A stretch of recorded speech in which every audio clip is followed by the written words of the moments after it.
দোস্ত, লক্ষ্য করছিস এখন হঠাৎ করে অনেক নতুন রাজনৈতিক দল গড়ে উঠেছে। নির্বাচন এলেই যেন মাশরুমের মতো দল জন্ম নিচ্ছে। হ্যাঁ রে, আমি তো ভাবি এত দল কি আদৌ আদর্শের কারণে গড়ে উঠছে, নাকি এর পেছনে অন্য হিসাব নিকাশ আছে।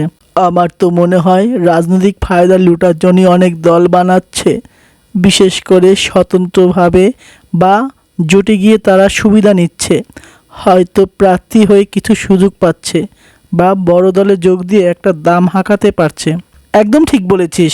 অনেক সময় দেখা যায় নির্বাচনের আগে হঠাৎ করে একটা দল গড়ে ওঠে, কিছু প্রচার চালায়, পরে অন্য বড় দলে মিশে যায়।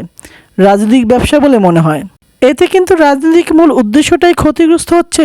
নতুন প্রজন্মের রাজনীতিতে আস্থা কমে যাচ্ছে, কারণ তারা দেখে আদর্শের চেয়ে ব্যক্তিগত লাভ বড় হয়ে উঠছে। কৌশলগতভাবে এটা অনেকের জন্য লাভজনক হলেও দেশের গণতন্ত্রের জন্য ভালো না।